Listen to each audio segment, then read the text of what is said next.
ሄይ ጋይስ እንዴት ናችሁ? ዮናስ እባላለሁ። ድጋሜ ስለተገናኘን ደስ ብሎኛል።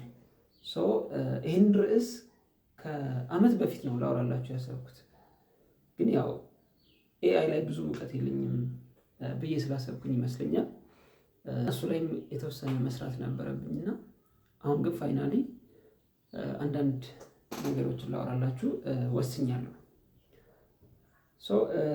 ኤአይ የአርኪቴክቶችን ስራ ይቀማል ወይ የሚለው ነው ዛሬ የምናወራበት። እኔ በበኩሌ እንደዛ አላስብም።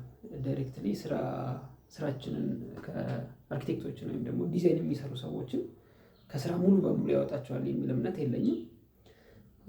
ግን ኤአይን የሚጠቀሙ ሰዎች ወይም ደግሞ አርኪቴክቶች ኦር ዲዛይነሮች ኤአይን ከማይጠቀሙት በጣም አድቫንስድ ይሆናሉ። በዚህ ምክንያት ማርኬቱ ወደዚህኛው ያደላ ይሆናል ማለት ነው። ኤአይን የሚጠቀሙ ሰዎች በተሻለ ሁኔታ ማርኬቱን የመቆጣጠር እድል ያገኛሉ።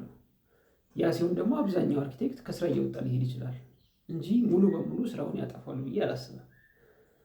እኔ የምለው ምንድነው፣ በተሻለ መጠን አዳዲስ ቴክኖሎጂዎች እንደዚህ ሲመጡ መሞከር የተሻለ ነው። ሙሉ በሙሉ እንኳን በሱ እንስራ ባልልም መሞከርና ከቴክኖሎጂው ጋር አያይዞ ስራዎችን መስራት የተሻለ ነው ብዬ አስባለሁ። ምክንያቱም ከብዙ ጊዜ በፊትም አዳዲስ ቴክኖሎጂዎች ሲመጡ ሰዎች በቀላሉ አልተቀበሉት፣ ግን ቀድሞ የተቀበሉ ሰዎች የተሻለ አድቫንስ አድርገውበታል እና ይህንን በማሰብ በእኛ ዘመን ያሉ አርኪቴክቶች እና ዲዛይነሮችን የተሻለ ስራ ቴክኖሎጂ በፈቀደው መጠን የተለያዩ ቴክኒኮችን በመጠቀም በአጭር ጊዜ የተሻለ ስራ የሚያመርት ከሆነ ለምን እንጠለዋለን? ያው ብዙ ጊዜ አሁን አርኪቴክቶች ብቻ ሳይሆን በአጠቃላይ አብዛኛው ስለ ኤአይ የሚሰማ ሰው በጥሩ መንፈስ አይደለም የሚቀበለው። እኔም ጥሩ ነው ወይም መጥፎ ነው እያልኩኝ አይደለም እዚህ ጋር ባይዘው እና ግን ምንድነው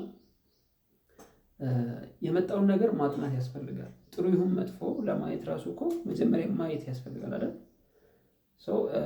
ነገሮችን አይቶ አመዛዝኖ መጠቀም የምንችለው መጠቀም፣ በጣም የወጣውን ነገር ደግሞ ወደ ጎን ማድረግ ይቻላል የምንችለው። ስለዚህ ኤአይ ቱሎችን ለመጠቀም ሞክሩ። በተለይ አርኪቴክቶች፣ ዲዛይነሮች የተለያዩ ቱሎች አሉ አሁን ሰው በአብዛኛው የሚጠቀሙባቸው ዲዛይነሮች እና ለዲዛይነሮች እና ለአርኪቴክቶች የሚሆኑ ቱሎችን ኔክስት ታይም አቅርብላችኋለሁ አጠር አድርጌ። እነሱን እየሞከራችሁ አይተሬት እያደረጋችሁ የተለያዩ ሪዘልቶች ሲሰጧችሁ ልምዱንም እያካበታችሁ ትሄዳላችሁ። ከኤአይ ጋር እንዴት እንደምትሰሩ እየተግባባችሁ ትሄዳላችሁ። በዛ ላይ ደግሞ ፕሮምፕት ቃል መለዋወጥ መቻሉን ትለማመዳላችሁ ማለት ነው። ይህንን ልላችሁ ነው ዛሬ የመጣሁት። በጣም አመሰግናለሁ። አብራችሁን ቆዩ። በዚህ ላይ ኢንትረስትድ የሆናችሁ ሰዎች ደግሞ ፎሎ አድርጉኝ።